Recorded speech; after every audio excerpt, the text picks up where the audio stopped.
할렐루야, 반갑습니다. 오늘도 사도행전을 같이 공부하도록 하겠습니다. 오늘 1권과 2권을 묶어서 2권 첫 순교자 스데반 사도행전 1장부터 8장까지를 같이 오늘 53강으로 공부하길 원합니다. 먼저 서론격으로 사도행전은 누가 기록을 했을까요?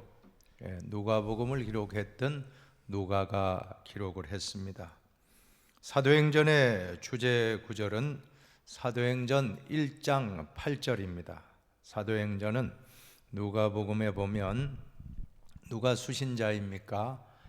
데오빌로 각하에게 글을 쓴다라고 누가복음 1장에 말씀하는데, 사도행전 1장에도 서두에 보면 데오빌로요 내가 먼저 쓴 글에는 하면서 사도행전이 전편 후편, 사도행전의 전편은 누가복음이고 누가복음의 후편은 사도행전이고, 누가복음은 예수 그리스도의 모든 삶과 십자가와 부활의 그런 말씀이라고 하면, 사도행전은 사도들과 제자들의 행적을 기록했다라고 보시면 됩니다. 누가복음은 갈릴리에서 예루살렘으로 가는 도중에 기록이 되었다라고 하면, 이 사도행전은 예루살렘부터 로마에 이르는 그러한 모든 행적들이 기록이 되어 있다라고 보시면 됩니다. 사도행전의 주제 구절은 사도행전 1장 8절입니다. 오직 성령이 너희에게 임하시면 너희가 권능을 받고 예루살렘과 온 유대와 사마리아와 땅끝까지 이르러 내 증인이 되리라. 이 말씀으로 사도행전은 기록이 되어 있습니다.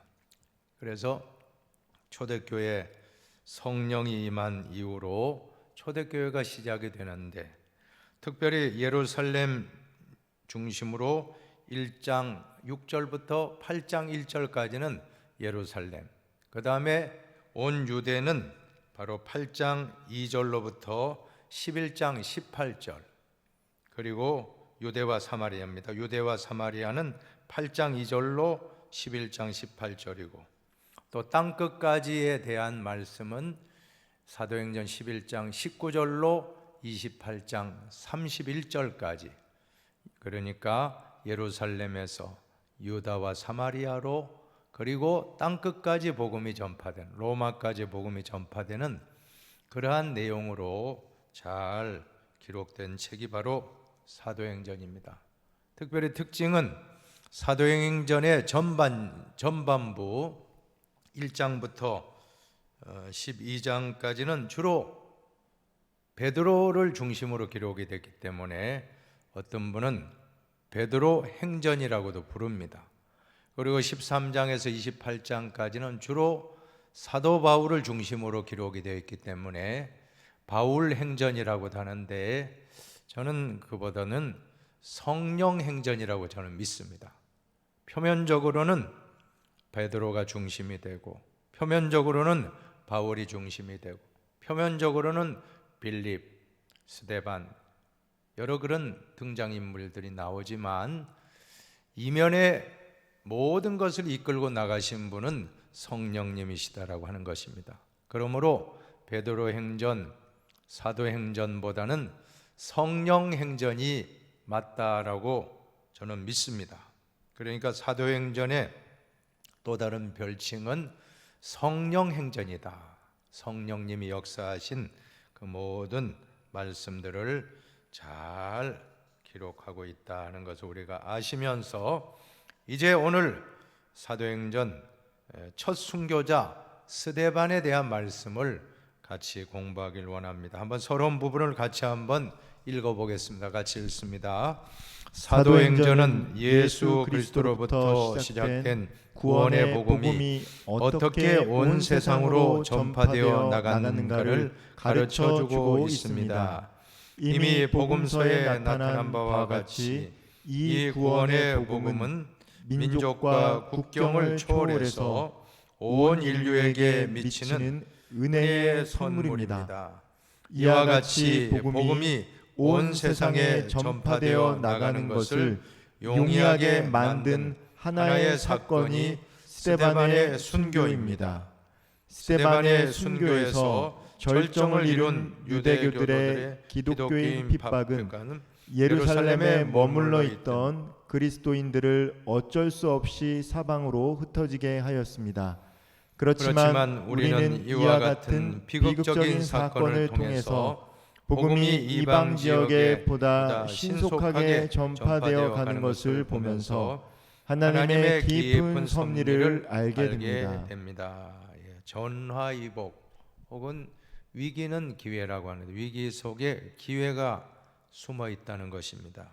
스데반이 순교하는 최초의 순교 사건, 참 불행한 사건입니다. 그러나 이 스데반의 순교 이후로 복음이 예루살렘에만 머물지 않고 순교자들이 나오고 또 그 박해를 피해서 다른 곳으로 흩어졌던 성도들의 가는 곳마다 교회가 세워지고 복음이 전파된다.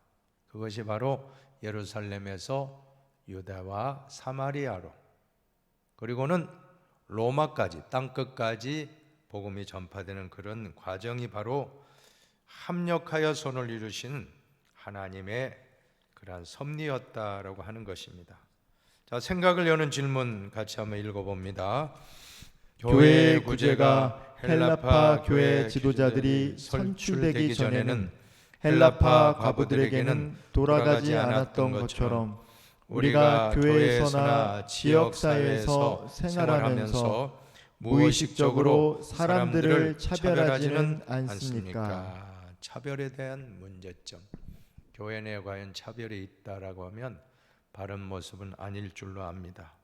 자, 두 번째도 한번 보실까요? 두 번째, 우리는 이방인 교회 지도자들을 세우기 전에 유대 지도자들처럼 나 혼자 모든 일을 다 주관해야 한다는 독선을 가지지는 않았습니까? 두 번째는 나 아니면 안 된다 하는 독선적인 지도자 안 됩니다. 주의 일을 혼자 해서는 안 됩니다. 같이 주의 일은 함께 하는 것입니다. 혼자 하지 마시고 함께 하시기를 바랍니다. 또 세 번째도 같이 한번 읽어봅시다.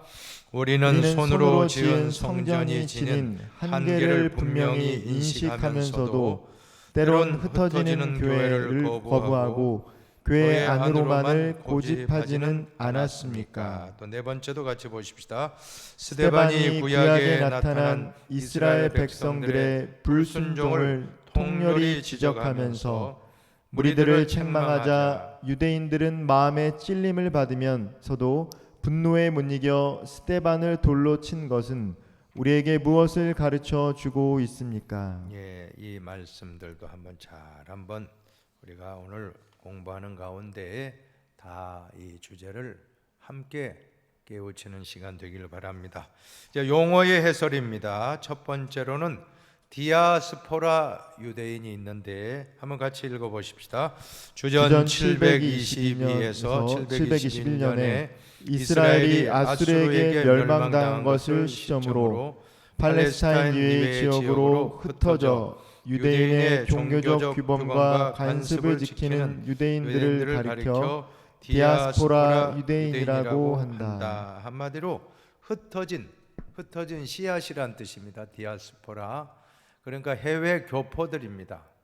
예루살렘을 떠난 이스라엘 땅을 떠나서 해외에 흩어져 있는 유대인들을 디아스포라 유대인이라고 하는데 디아스포라 유대인의 제일 첫 번째는 아수르에 의해 북이스라엘이 망하고 이 사마리아 지역은 그야말로 혼혈 족속이 되고 맙니다. 아수르는 아주 폭압 정치를 했는데 그 지배 지역, 식민 지역의 모든 피를 섞어버립니다. 그래서 아수르 사람들이 와서 혼혈을 만들고 또 끌고 와서 아수르 지역에서 또 강제로 혼인시켜서 결국 그 정체성을 상실시키게 되는 그런 정책으로 아주 참 악랄한 그런 정책을 펼친 나라가 바로 아수르인데 그때 바로 사마리아 지역은 이제는 완전히 이방인과 똑같은 지역이 되고 말고, 또 이것은 예수님 당시에도 그만큼 사마리아 지역을 멸시하고 천대했던 배경이 되는 것입니다. 자, 그때 한번 그런 일이 있었고, 또 주전 586년에 남유다가 이번에는 바벨론에서 멸망당합니다. 그때 포로로 끌려가서 70년 포로 생활이 끝날 때 고향 땅으로 돌아올 수가 있었지만, 정착해서 그곳에 그대로 살았던 유대인들, 이 사람들이 바로 디아스포라, 요즘으로 말씀드리면 해외 교포 유대인이라고 설명할 수가 있습니다. 여러분, 이와 같은 참 흩어진 무리들이 많았습니다. 조금 더 앞선 역사를 살펴보면 솔로몬 시대에 솔로몬이 얼마나 참 부강한 나라를 이루었습니까? 그 당시에 성전을 건축하고 또 여러 가지 그런 물자들을 잘 이렇게 무역업이 아주 참 성황했습니다. 그 당시 지중해를 중심으로 유대인들이 여기저기로 막 흩어져 살게 되었다라고 하는 것입니다. 특별히 지금의 북아프리카 지역인 알렉산드리아라는 곳은 참으로 유대인이 해외 교포 숫자가 100만 명에 이르렀다는 기록이 있습니다. 그 당시 그 도시 인구가 500만 명인데, 이 500만 명 중에 5분의 1이 유대인일 정도로 그 도시에 알렉산드리아라고는 아프리카 북부 도시는 흩어진 교포 유대인, 디아스포라 유대인이 많았고, 나중에 히브리어로 기록된 그 구약 성경을 헬라어, 그 당시 통용되던 언어는 히브리어가 아닙니다. 외국에 사는데 외국 언어, 즉 헬라어가 그 당시에 통용 언어입니다. 지금 영어와 같습니다. 그래서 헬라어를 다 사용하기 때문에 히브리 성경을 헬라어로 번역한 곳이 바로 70인역 성경, 70인경 혹은 70인역이라고 하는데, 그 성경이 바로 이 알렉산드리아라는 곳에서 번역이 된 것으로, 그만큼 유대인들이 많이 살았기 때문에 히브리 말 성경을 헬라 말로 옮기는 일을 그때 할 수밖에 없었다라고 하는 배경을 우리는 알 수가 있습니다. 자, 이러한 것을 거기에 사는 교포들을 바로 디아스포라 유대인이라고 하는 것입니다. 자, 그 다음에 두 번째로 신네판의 별이라고 하는 것은 사도행전 7장 43절에 바로 스데반의 설교 가운데 나오는 말씀인데, 한번 같이 읽어볼까요? 이스라엘 백성이 출애굽하여 광야 생활을 할 때 섬겼던 우상이다. 아모스에 언급된 토성신 기운과 동일하다. 신네판의 별, 이것은 고대인들은 토성을 행성들 중에 가장 멀리 있는 그러한 행성으로 생각을 했다고 합니다.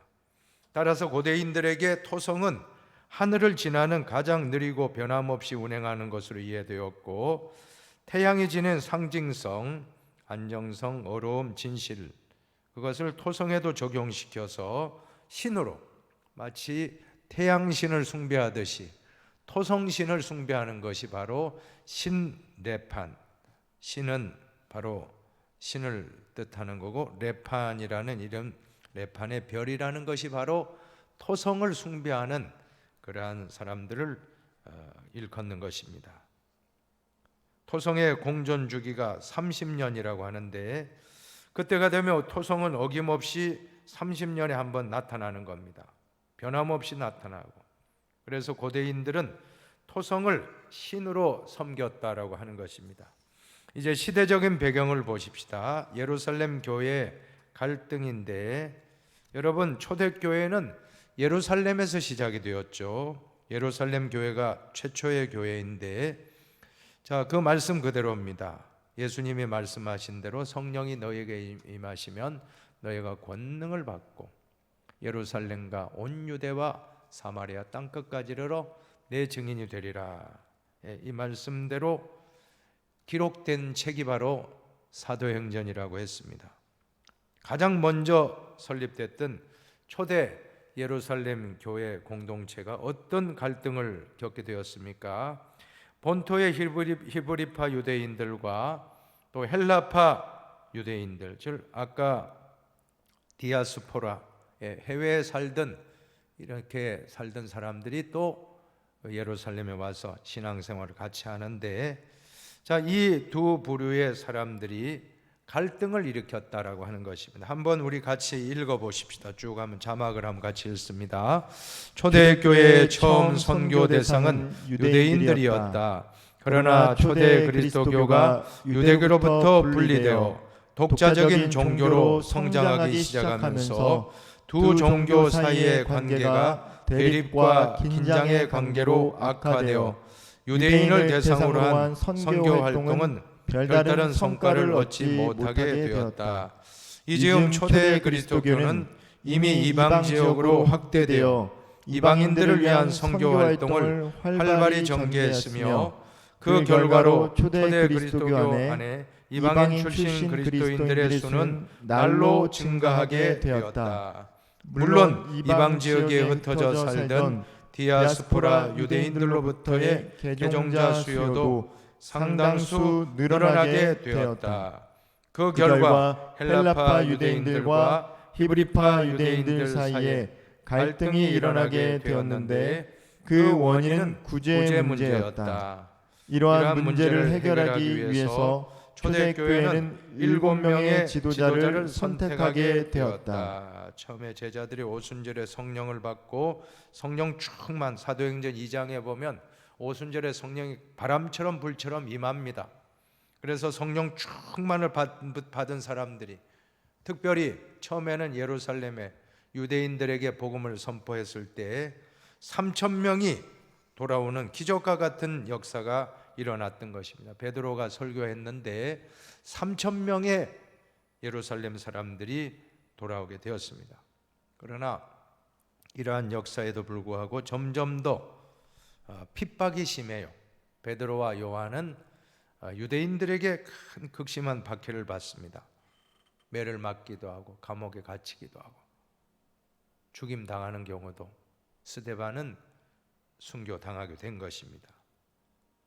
여러분, 자, 이러한 모든 상황 속에서 어떠한 것을 우리가 발견하게 됩니까? 바로 유대인들에게 복음을 전하던 일들이 점차적으로 이방인에게로 옮겨지게 된다라고 하는 것을 우리는 알 수가 있습니다. 그래서 사도행전 8장에 보면 고넬료가 등장하는데 그는 이방인입니다. 사도인 베드로조차도 처음에는 꺼렸습니다. 고넬료의 집에 가서 복음을 전한 것을 꺼렸습니다. 그러나 성령께서 가라, 하나님이 깨끗하게 한 것을 네가 왜 더럽다 하느냐, 그 보자기 환상, 보자기에 각종 여러 가지 더러운 짐승들, 부정한 짐승들이 내려오는데 잡아먹으라. 못 먹습니다. 저는 부정한 걸 율법대로는 먹은 적이 없습니다. 그러나 내가 깨끗하게 한 건 네가 먹으라. 그러고 난 다음에 로마의 장교, 백부장 고넬료에 보낸 사람들이 집 앞에 띵동하고 온 거예요. 누구십니까? 우리 주인 고넬료가 보내서 왔습니다. 주인이 말씀 듣고자 베드로 사도를 청하십니다. 그때 아하, 성령의 역사구나 깨닫고 베드로가 가서 설교를 하는데 놀라운 일이 일어납니다. 여러분, 하나님의 말씀을 듣기 위해서 고넬료 부인, 고넬료 친척, 고넬료 친구, 또 집안에서 일하는 모든 사람들, 많은 그 알고 있는 지인들 다 모셔놓고 말씀을 사모하는 거예요. 말씀을 사모. 그래서 베드로가 하나님 말씀을 전하기 시작할 때 성령이 임하였더라. 참 놀라운 그런 역사가 일어나기도 했던 것입니다. 자, 그러한 상황들을 우리가 보면서, 자, 이러한 그 이방인들에게 복음을 전하고 이방인들이 구원을 받는 그런 역사가 일어났다는 것을 우리가 알면서도, 그러면서도 이 본토 이 예루살렘에 거주하는 유대인들과 해외에서 헬라파 디아스포라 출신 그러한 그리스도인들이 이방에서도 이제 예수를 믿게 되고 같이 예루살렘 교회를 섬길 수밖에 없는데, 그 가운데 서로의 갈등 요소가 나타났다라고 하는 것입니다. 참 교회도 보면 지역적인 그러한 갈등이 있고 또 여러 가지 좀 빈부의 갈등도 있을 수가 있고 또 많은 그런 참 서로 다른 문제 때문에 갈등할 수 있는 요소가 있는데, 초대교회 성령 충만한 초대교회 공동체에도 이런 갈등적인 요소가 있었다 하는 것은 우리가 한번 깊이 생각해 볼 필요가 있는 줄로 믿습니다.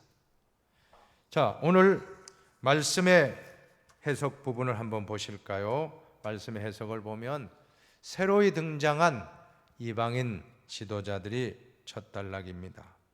우리가 집사라는 표현을 많이 쓰는데 일곱 집사, 초대교회 일곱 집사, 사도행전 6장에 보면 나오는데 헬라어로는 바로 일꾼 혹은 지도자라는 표현을 우리가 쓸 수가 있습니다. 7명의 지도자, 7명의 지도자를 세우는 말씀이 바로 사도행전 6장에 잘 나와 있습니다.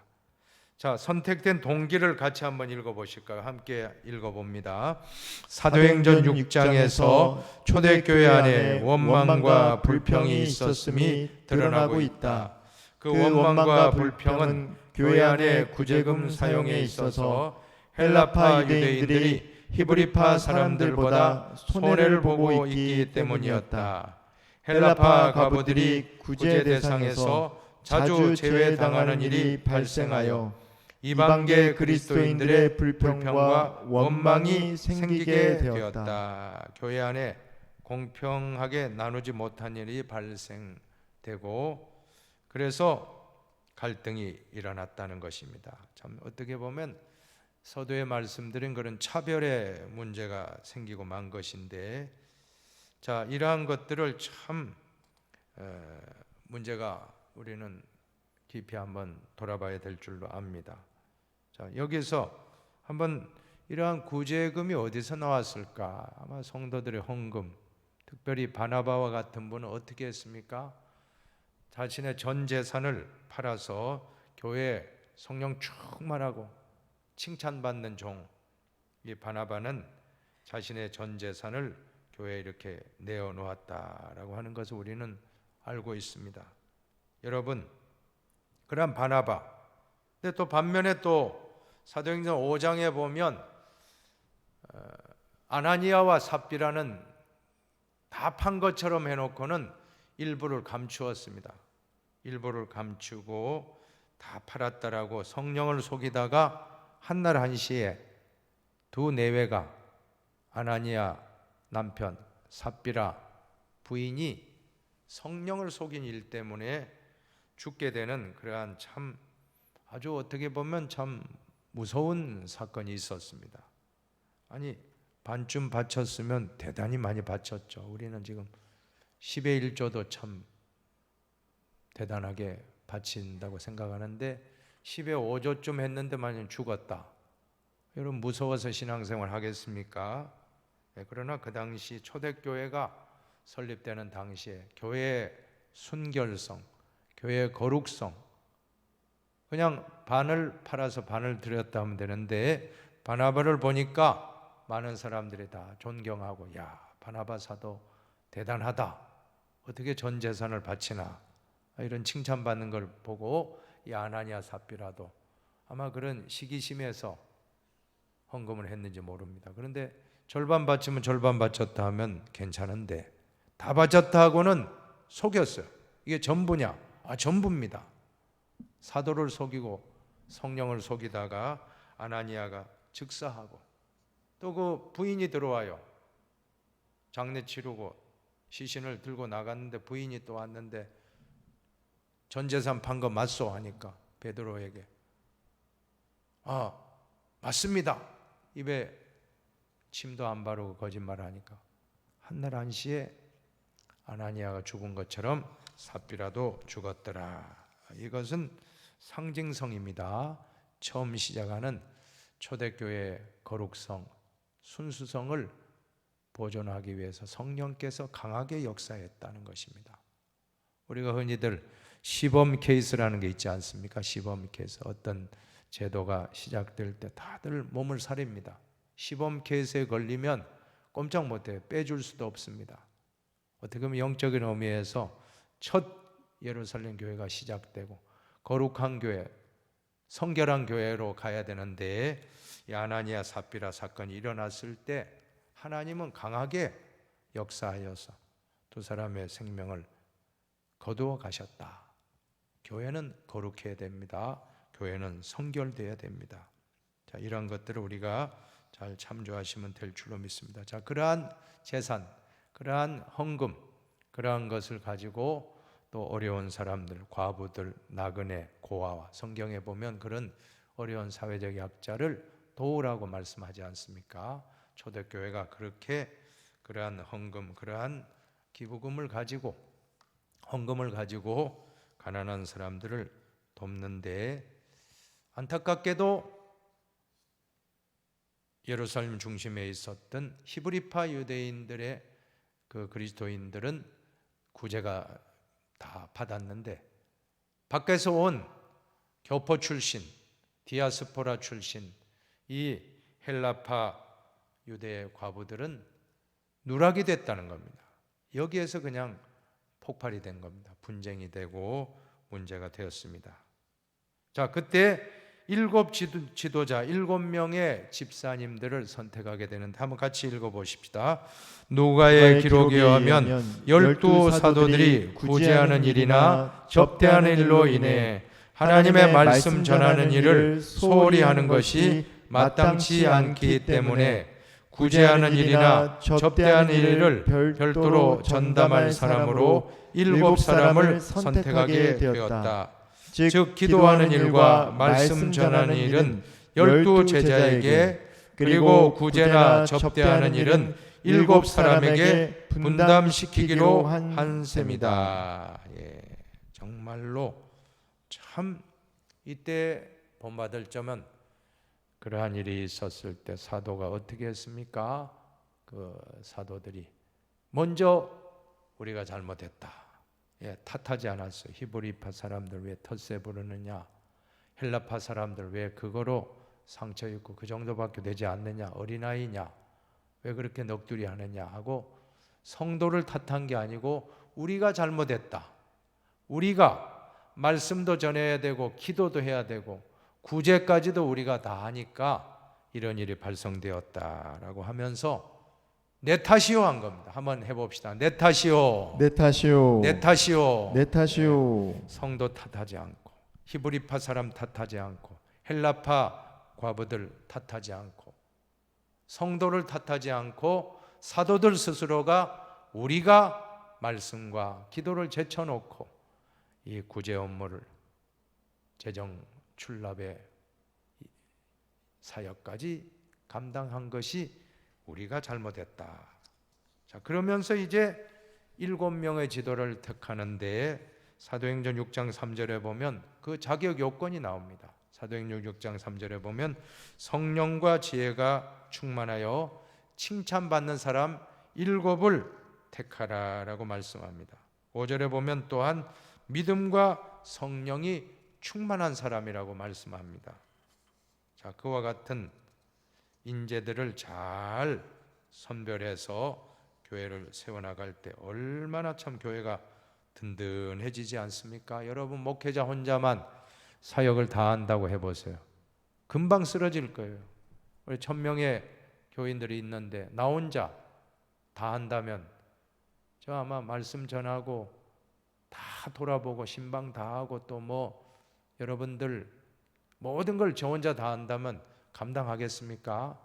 그러니까 모세 때도 보면 10부장, 1000부장, 100부장, 50부장, 10부장 그 제도를 통해서 재판을 분담할 때 모세가 피곤치 않고 잘 40년 광야 생활, 그 얼마나 많은 사람들 사이에 분쟁이 많겠습니까? 그 해결하는데 아침부터 저녁까지 모세 혼자 다 하니까 쓰러진 거예요. 그때 장인들은 이드로가 와서 자네가 하는 일이 선하지 못하더라.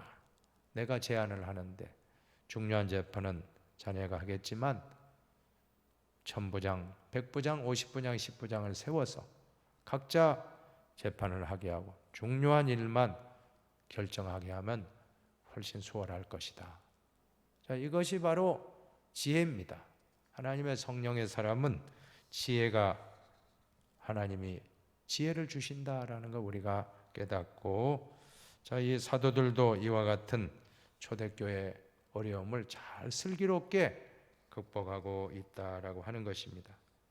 오늘 이러한 말씀들을 잘 기억하고 성령 충만, 지혜 충만, 칭찬받는 7명, 우리 교회 지도자들도, 우리 장로님들도, 우리 안수 집사님, 우리 권사님들 다 지금 이 사도행 6장과 일치하는 겁니다. 목회자들이 말씀과 기도에 전념할 수 있도록, 장로님들이 또한 안수 집사님, 권사님들이 이 7 집사의 역할을 감당해 주실 때 우리 교회는 더 평안하여 든든히 서갈 수 있을 것입니다. 단 그들의 조건은 성령 충만, 지혜 충만, 칭찬받는 지도자여야 된다. 비난받는 지도자면 안 됩니다. 칭찬받고 성령 충만. 여러분, 성령 충만하다고 그냥 방방 뜨면 됩니까? 방방 뜨고 그냥 그저 뭐 뒤집어만 지면 안 되는 겁니다. 지혜 충만도 와야 돼요. 성령 충만 받으면 아주 냉정하게 판단력을 가지고 잘 지혜롭게 교회를 이끌고 나가는 지도력이 있어야 된다는 겁니다. 그리고 칭찬받아야 됩니다. 온 성도님들에게 칭찬받고 존경받고, 또 믿지 않는 면목동 중랑구 주민들에게도 아무개 장로님 참 훌륭한 분이야, 아무개 권사님 정말 본받을 점이 있어, 아무개 집사님 정말 훌륭한 분입니다. 자, 이것이 바로 초대교회 7 집사의 모습이었다는 것을 기억하시면 될 줄로 믿습니다. 이제 두 번째로 스데반의 설교입니다. 한번 같이 읽어봅니다. 스데반의 설교는 사도행전에 나오는 여러 설교들 중에서 가장 길고 중요한 설교이다. 그리스도인의 설교답게 그리스도교의 세계적인 관점을 잘 나타내고 있다. 참 그리스도인의 세계관을 잘 보여주고 있습니다. 이방 땅에 현존에 계신 하나님, 7장 전반부를 보면 스데반 설교의 상당한 부분이 이스라엘의 구원 역사를 설명하는 데 할애되고 있는데, 스데반의 강조점은 이스라엘이 현재의 팔레스타인에 들어오기까지 이방 땅에서 유리할 때 하나님이 늘 그들과 함께 하셨다는 데 있습니다. 스데반에 있어서 하나님은 가나안, 예루살렘 혹은 성전에만 현존해 계신 분이 아니라 이방 땅 어느 곳에서도 현존해 계신 분이라는 것입니다. 하나님이 현존해 계신 그곳이 바로 거룩한 땅으로 보았습니다. 그리고 하나님은 이방 땅에서 괴로움을 당하는 자신의 백성들을 구원하시기 위해서 내려오시는 분이라고 하는 것입니다. 여러분, 7 지도자들의 이름을 보면 다 헬라식 이름입니다. 하나님은 제일 먼저 누구를 부르셨습니까? 믿음의 조상 아브라함, 창세기 12장에 믿음의 조상 아브라함을 부릅니다. 그 당시 이방 땅 메소포타미아 갈대아 우르 지역에 아브라함이 뭐라고 했습니까? 너는 친척 본토 아비 집을 떠나 내가 너에게 지시할 땅으로 가라 할 때 순종하고 떠납니다. 그리고 가는 곳마다 하나님이 아브라함에게 나타나십니다. 말씀하십니다. 심지어 애굽으로 갔을 때도, 애굽으로 가면 안 되죠. 기근이 와서 창세기 12장 후반부를 보면 가나안 땅, 약속의 땅에도 기근이 일어나는가? 일어날 수 있다는 겁니다. 예수 믿어도 환란이 오는가? 있다는 거 알아야 됩니다, 여러분. 그 환란을 참고 견뎌야 되는데, 그만 풍요의 땅 애굽으로 내려갔을 때 그럼 하나님 버리셨는가? 아닙니다. 애굽에서도 하나님은 역사하십니다. 심지어 바로의 꿈에서도 역사하여 아리따운 아내 사라를 범하려고 했을 때에 하나님이 진노해요. 바로에게 진노합니다. 네가 만약 그 여자 건드리면 그 여자 남편이 있는 여자야, 너의 자손까지 다 죽을 것이다. 얼마나 무서웠으면 양과 소와 모든 거 다 끌고 빨리 가라, 빨리 이 땅을 떠나라. 여러분 누가 역사했습니까? 하나님이 다 애굽 땅에서조차도 다 역사하셨다라는 것입니다. 아브라함뿐 아니라 요셉도 애굽의 노예로 팔려갔는데 그가 있는 이방 땅 그곳에서도 하나님은 함께 하셨습니다. 성경의 주제입니다. 하나님이 함께 하신다. 애굽에 있으나 이스라엘 땅에 있으나 여러분 교회에 있으나 직장에 있으나 가정에 있으나 하나님이 함께 하신다. 잘 될 때나 안 될 때나 건강할 때나 병약할 때나 하나님이 함께 하신다. 이것을 믿으시기 바랍니다. 그래서 중요한 것은 하나님의 현존입니다. 장소가 아닙니다. 하나님의 현존. 그것을 이 스데반은 강조하고 있는 것입니다. 자, 두 번째 우상 숭배에 대한 경고는 같이 한번 읽어봅시다. 하나님이 애굽에서 고통을 당하는 이스라엘을 위해 모세를 관리와 재판장으로 세웠고 그를 통해 많은 기사와 표적을 행했고 하나님의 살아있는 말씀을 전해 주었으나 이스라엘은 계속 하나님께 반역했다. 그들은 모세를 거절하고 오히려 애굽 종살이로 돌아가려고 했으며 끝내는 우상을 만들어 섬기게 되었다. 이 일로 인하여 하나님은 이스라엘로 하여금 다시 바벨론에 종살이를 하게 하셨다. 스데반은 이렇게 손으로 만든 것, 즉 사람이 만든 것을 숭배하고 섬기는 것을 우상 숭배로 정죄하면서 그런 죄에 대한 하나님의 정죄가 어떤 것이었는지를 말하고 있다.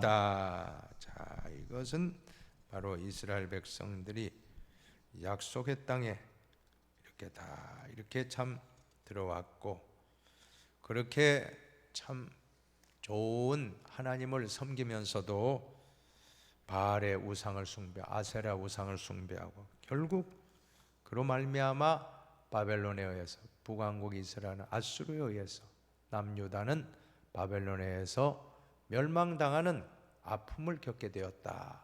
이스라엘 역사를 지금 설교하고 있습니다. 파노라마처럼 모세의 출애굽으로 해서 가나안 땅에 들어가고 그 이후에 모든 풍요의 땅에서 바알을 숭배하고 우상을 숭배하는 자 이런 것들을 다 말씀 속에 이렇게 해석을 하고 있는 것입니다. 자, 세 번째 손으로 지은 성전에 대한 공격입니다. 한번 같이 읽어봅시다. 스데반은 여기서 장막과 성전을 대비시키고 있다. 이스라엘의 광야 교회가 생명의 도를 받고 하나님의 천사가 함께하던 광야 시대를 대표하고 있다.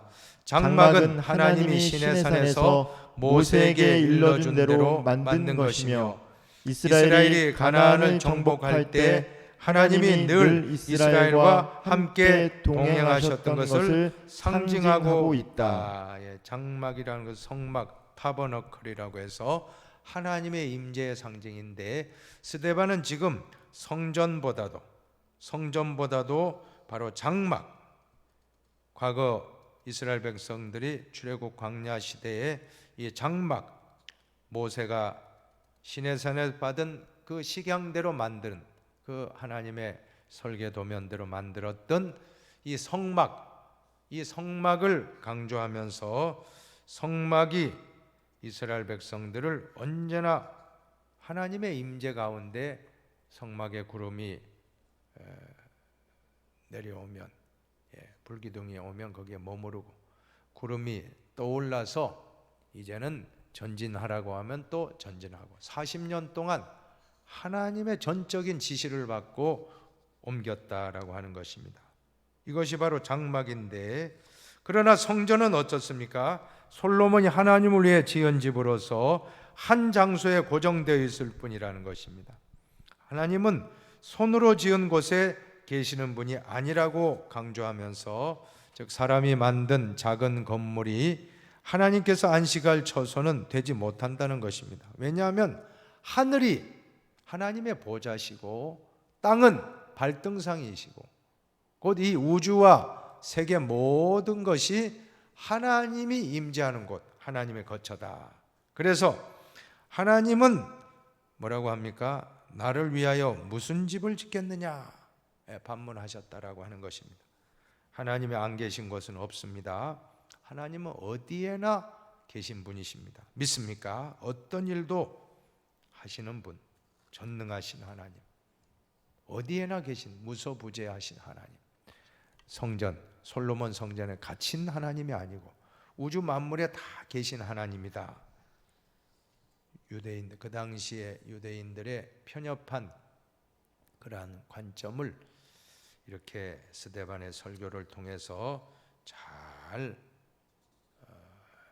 깨트려주고 있는 것입니다. 여러분, 우리의 선입견을 깨트리시기 바랍니다. 스데반은 설교 가운데서 예수님의 정신을 잘 드러내고 있을 뿐 아니라 죽는 순간에도 예수의 모습을 잘 보여주고 죽었습니다. 누가는 이방 그리스도교의 지도자인 스데반이 그의 설교와 교훈 그리고 마지막 죽음의 순간에 있어서도 얼마나 예수님을 잘 본받은 훌륭한 제자였는가를 강조하고 있는 것입니다. 여러분, 사도행전을 읽어가다 보면 모든 그 한 분 한 분 마음, 그 모습 속에서 예수님이 나타난다라고 하는 것입니다. 여러분, 성령 충만, 이 사도행전은 성령 행전인데 성령 충만이 뭡니까? 예수 충만이에요. 한번 해보세요. 성령 충만은 예수 충만이다. 예수 충만이다. 예, 모든 사도들의 복음의 핵심은 내가 만난 예수입니다. 내가 만난 예수님이 어떤 분인가, 그것을 간증하고 증거하고 선포하고. 그래서 사도의 조건이 뭡니까? 예수님이 세례 받으실 때부터 십자가에 달려 죽으시고 부활하시고 승천하신 것을 눈으로 목격한 사람들이 다 사도입니다. 다메섹 도상에서 바울은 직접 부활하신 주님을 목격했죠. 그래서 바울도 사도의 반열에 들어가지 않습니까? 그래서 복음의 핵심은 내가 만난 예수 그리스도, 내가 만난 예수 그리스도를 담대하게 증거하는 그러한 바울의 모습, 베드로의 모습, 오늘은 스데반의 모습, 이것이 바로 복음의 핵심입니다. 이제 순교하는 모습을 보실까요? 한번 같이 읽어보세요. 예수님처럼 순교당한 스데반은 죽는 순간에도 예수님처럼 기도를 했는데 스데반이 마지막 순간에 드린 두 기도는 예수님이 십자가 위에서 하신 마지막 기도를 그대로 본받는 것이었다. 예, 그래서 사도행전 7장 60절에는 용서죠. 주여, 이 죄를 그들에게 돌리지 마옵소서. 7장 60절. 그 앞에 59절에는 주 예수여, 내 영혼을 받으시옵소서. 예수님이 십자가상 가상실현 제일 첫 번째가 뭡니까? 아버지여, 저들을 사하여 주시옵소서. 저들이 알지 못하고 하나이다. 용서. 그렇죠? 그리고 예수님의 마지막 기도도 역시 가상실현에 보면 아버지, 내 영혼을 아버지 손에 맡기나이다. 어떻게 이렇게 닮았습니까? 순서만 좀 바뀌어요. 먼저 내 영혼을 받으시옵소서.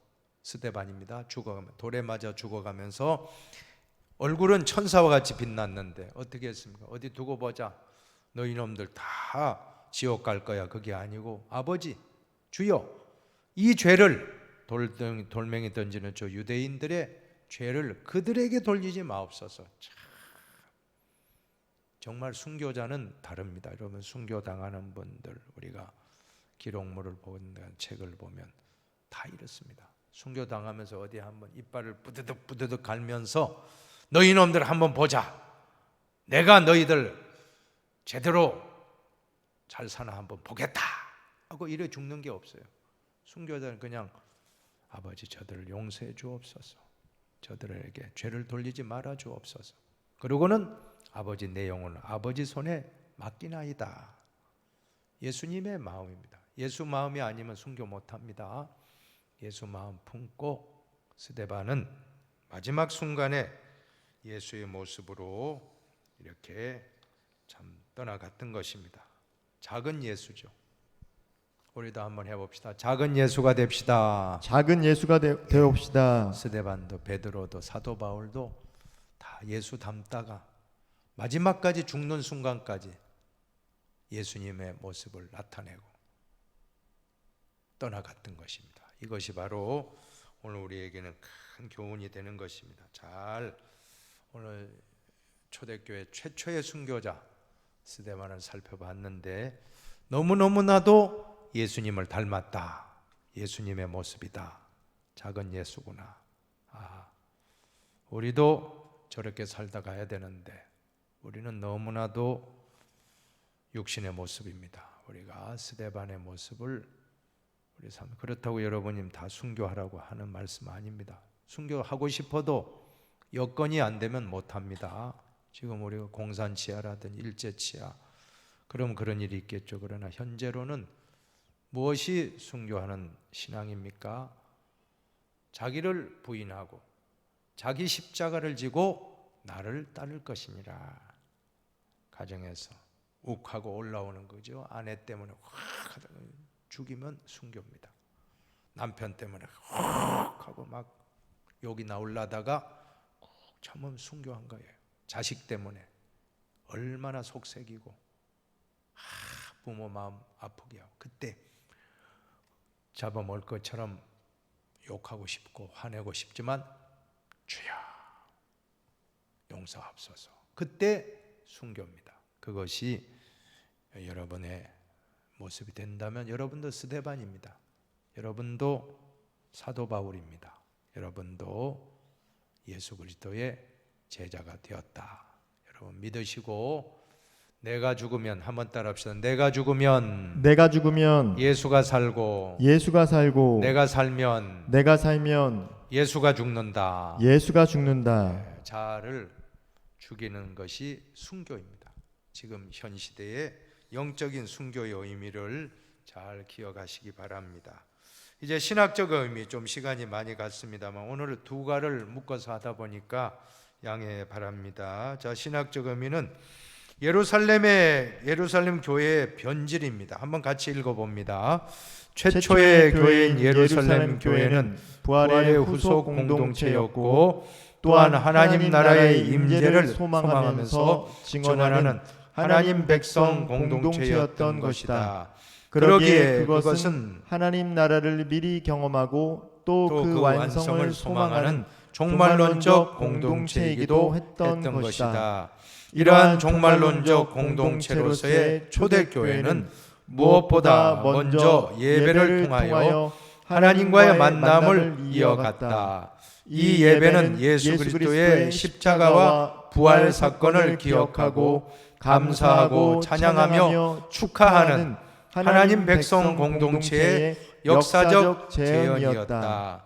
그리고 이 종말론적 공동체는 예배 다음에 물건과 재산을 함께 나누어 쓰는 새로운 형태의 공동체를 창조하고 있었다. 여러분 예배 안에는 수많은 신학적인 의미들이 들어 있습니다. 찬양, 기도 다 예배 안에 있습니다. 특별히 초대교회는 항상 모일 때마다 성찬을 함께 했다고 전해지고 있습니다. 예수님을 기념하는 떡과 포도주를 먹고 마시면서 예수님을 묵상했습니다. 또 예배가 마쳐지고 흩어질 때는 마라나타, 아멘 주 예수여 오시옵소서 선포하며 마쳤습니다. 자, 그런데 이 모임 중에서도 가장 중요한 것은 내가 만났던 예수 그리스도, 내가 만난 예수 그리스도를 전했다라고 하는 것입니다. 사도들의 설교의 핵심은 내가 만난 예수를 전하는 일이었습니다. 얼마나 참 감격스러운 일입니까? 사랑하는 여러분, 그 은혜를 받은 성도들은 감격에 겨워서 하나님께 정말 자신이 가지고 있는 전 재산을 팔아서 구제하는 일을 위해서 내어놓기까지 했다. 얼마나 참 놀라운 일입니까? 그런데 여기서 우리가 어떤 분들은 이 유무상통 사도행전 2장에 나오지 않습니까?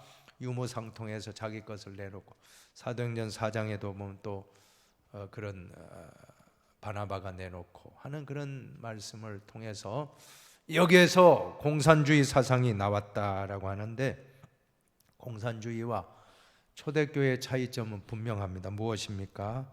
공산주의는 자발적으로 하는 게 아니에요. 부자들, 부르주아들 재산을 강압적으로 억지로 빼앗습니다. 몰수. 강압적으로. 이북에 제가 지난번 섬겼던 교회가 이북 분들이 참 많았잖아요. 이북에서 신앙의 자유 찾아서 내려왔던 분 대부분 아주 잘 살던 분이에요. 이북에서. 근데 공산당들이 들어와서 해방 후에 소련과 더불어 공산당이 들어와서 졸지에 이제 몰수되는 거예요. 가지고 있는 모든 토지와 모든 재산은 다 몰수되고 가난한 사람들 다 나눠주고. 차이점 뭡니까? 초대교회에서는 그것이 억지로가 아니고 자발해서 성령의 감동하심으로 내어놓았는데, 공산주의는 공산당이 그냥 빼앗는 거예요. 빼앗고 가난한 사람들 다 나눠준다고 하는데, 결론은 뭡니까? 지금 공산주의 국가들, 러시아나 나라들 한번 보십시오. 북한을 보십시오. 결론은 다 잘못 사는 거예요. 다 잘 사는 나라 만들다고 했지만 하향평준합니다. 하향평준은 다 못 사는 그런 나라가 되고 말았다. 공산주의 국가치고 잘 사는 나라 본 적이 없습니다. 다 못 살게 돼요. 똑같이 못 사니까 그냥 살고 나가는 거예요. 그러나 여러분, 우리는 자유민주주의, 시장경제 믿으시기 바랍니다. 이것은 참 또 사회복지국가, 그런 나라를 우리가 세워야지 하나님 없다고 하는 공산사상이 우리나라를 지배한다라고 우리는 벌써부터 우리는 제일 아마 가난한 나라가 되고 말았을 것입니다. 북한을 보면 틀림없습니다. 그리고는 소수의 특권 계층만 다 누리는 거예요. 특권 계층. 공산당들 보세요. 공산당 간부들은 엄청 잘 삽니다. 일반 평민들은 다 못 살게 만들어 놓고. 김정은이 같은 사람 얼마나 참 3대 세습까지 하면서 최고로 고급으로 자기는 외제차 타고 다니고 막 최고의 술 마시고 최고의 음식 먹고. 보세요, 얼마나 인민들은 굶어서 전부 배골고 있는데 그거 보니까 그 딸내미도 이름 뭐죠? 내가 잊어버렸는데 그 딸도 보니까 아버지처럼 아주 뭘 잘 먹었는지 아주 포동포동 하더라고요, 여러분. 나는 그거 보고 참 마음이 좋지 않습니다. 인민들은 다 굶주리고 있는데 자기들만, 지도자들만 상류층 생활을 한다면 그것이 바른 국가입니까? 잘못됐죠. 결국 성경의 사상과 공산주의 사상은 절대 일치할 수 없다는 걸 우리는 깨닫는 것입니다. 여러분, 성령의 감동으로 초대교회 성도들은 자발적으로 하나님께 바쳤습니다. 그리고 그것을 가지고 가난한 자들을 구제하는 일에 얼마나 귀하게 쓰임 받습니까?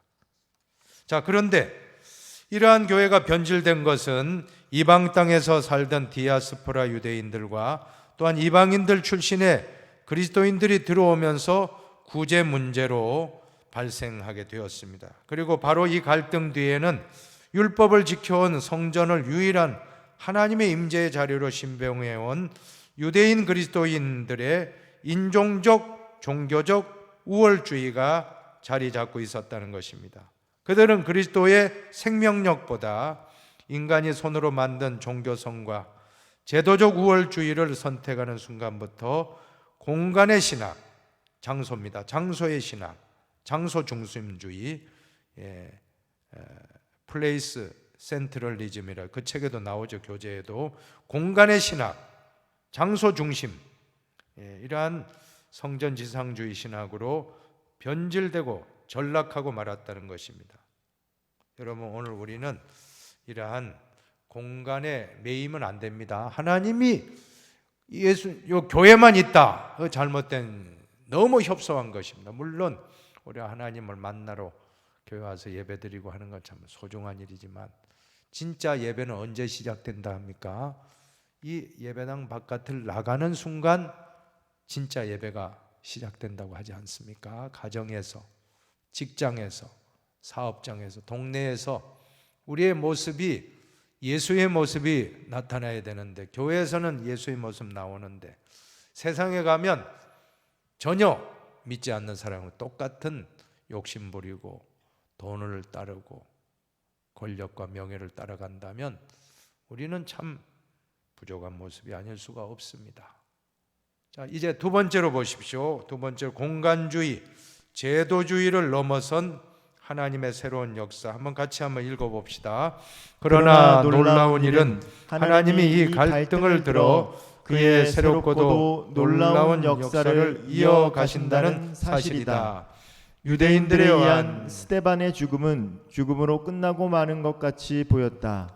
기득권자들, 교회를 혼탁하게 만드는 교회 정치꾼들에 의해 하나님의 구원과 의를 증언하는 스데반의 후예들은 오늘의 사회와 교회 정치 현실에서 사장되어 내쫓김을 받는 것이 사실이기에 역사는 이렇게 죽음으로 끝나고 마는 것처럼 보인다. 그러나 하나님께서는 스데반의 죽음을 헛되이 버리지 않으셨다고 성서는 증언한다. 성서의 비밀은 여기에 있다. 스데반의 죽음 이후 빌립이 사마리아 전도길에 나섰고, 사울이 회심하여 바울이 되었으며, 베드로의 이방 전도, 그리고 고넬료의 개종 사건이 이어진다. 참 놀라운 일입니다. 그죠? 그냥 여기가 좋사오니 자기들끼리 유무상통하고 여기 좋습니다, 예루살렘에서 흩어지질 않았어요.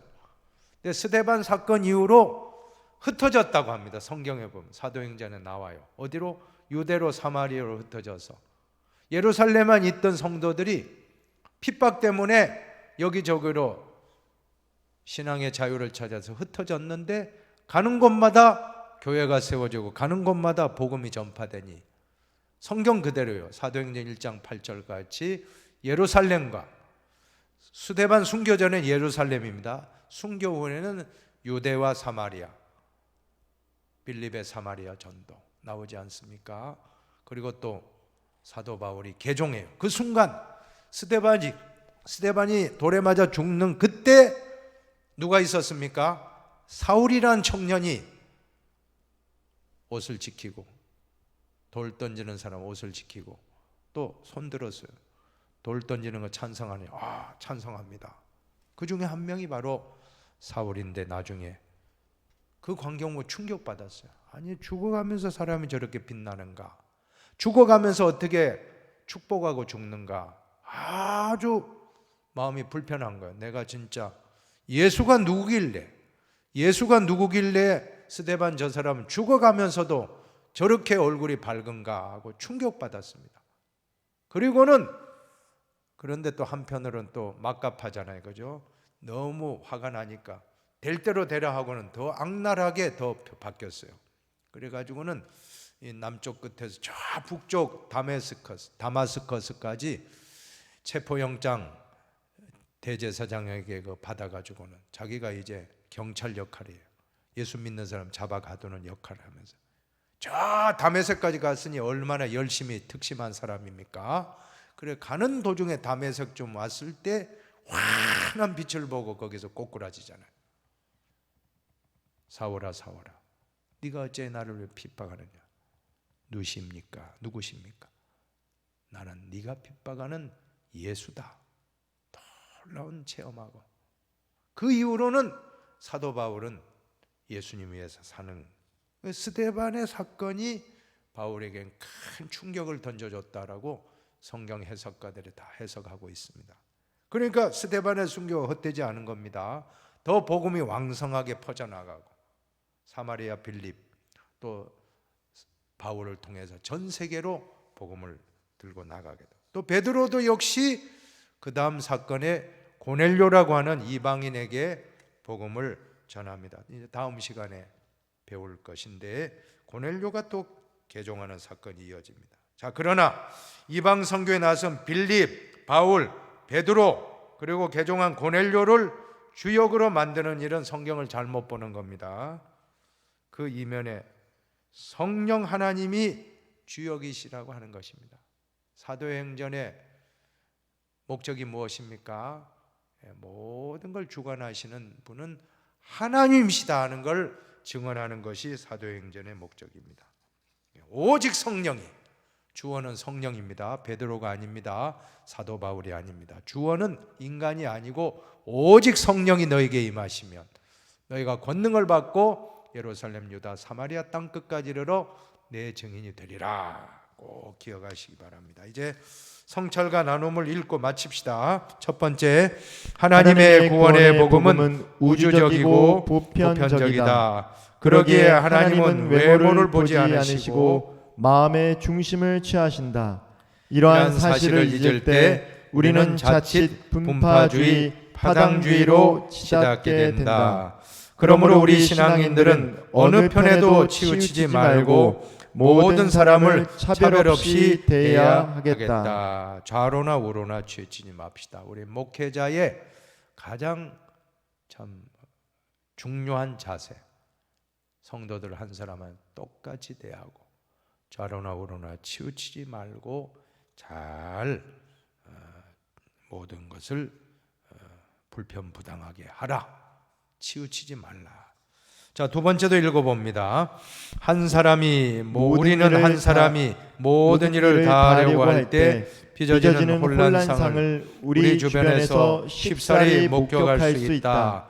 유대 지도자들이 복음 증거뿐만 아니라 재정 지출까지 도맡아서 하려고 할 때 교회 내 갈등이 도출되었다.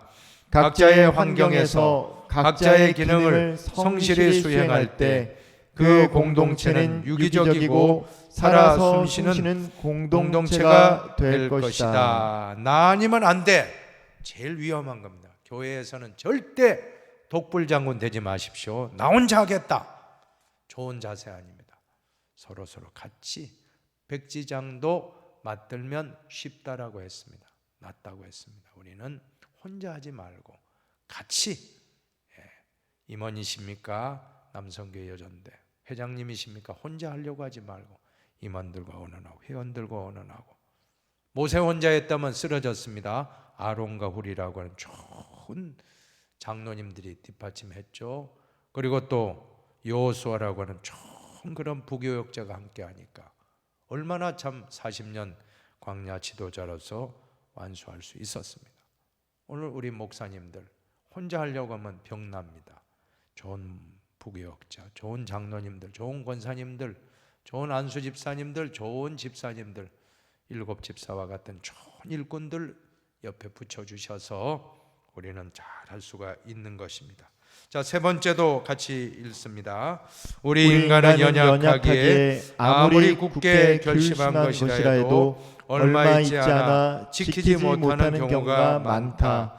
그렇기 때문에 손으로 지은 내 교회를 넘어서서 교회 일치 운동이나 흩어지는 교회를 부르짖고 물량주의를 비판하고 사회에 구체적으로 봉사하는 교회상을 강조하면서도 결국에 가서는 성전 지상주의에 빠졌던 유대인들과 같이 내 교회만의 성장을 고집해가는 경우가 많다. 무한하시고 광대무변하시기에 온 우주 어느 곳에도 계시는 하나님을 깊이 인식함으로써 내 교회만을 집착하는 마음을 비워야 할 것이다. 우리는 정말 내 교회 중심이 아니고 전체로 보고 사회를 보고 정말 더 폭을 넓힙시다. 하나님은 우리 교회만 임재하시는 분이고 다른 교회도 임재하고 이 지역 전체, 아니 전 세계 지역을 다 주관하시는 분이 하나님이다. 우리의 폭을 더 넓히고 우주 만물을 다스리시는 하나님을 바라볼 때 우리의 편협한 생각을 넓힐 수가 있을 줄로 믿습니다. 자꾸 우리가 너무 폭이 좁으면 안 되겠습니다. 더 폭을 넓혀서 하나님의 눈으로 세상을 바라보십시다. 이제 네 번째 스데반의 말씀을 읽고 마칩시다. 예수 그리스도를 십자가에 못 박고 스데반을 돌로 친 무리들이 그 당시에는 눈에 가시 같은 존재를 없애버렸다고 쾌재를 불렀으나 예수님과 스데반은 영원히 죽지 않고 오늘날 우리의 마음에 살아 계신다. 인류를 구원하시기 위해 십자가에 달리신 예수님의 길을 본받아 그를 따랐던 스데반의 순교는 믿는 자들에게 죽음이 곧 희망과 부활로 변화한다는 확신을 갖게 했다. 정말로 우리는 죽음이 끝이 아닙니다. 죽음 다음에 부활이 있는 것입니다. 스데반의 죽고 끝났습니까? 스데반에게는 부활이 있었고 스데반에는 천국이 있기 때문에 해와 같이 빛났던 천사와 같이 빛났고, 그리고 그 박해하는 사람들을 용서하고 내 영혼을 아버지께 맡긴다라고 얼마나 멋있게 마지막을 임종으로 마쳤습니까? 바로 예수님을 가장 많이 닮은 사람이 바로 스데반의 마지막 모습. 오늘 우리도 스데반과 같은 그러한 진실한 크리스찬이 될 때 하나님께 영광이요 많은 사람들을 예수님께로 인도하는 도구가 될 줄로 믿습니다.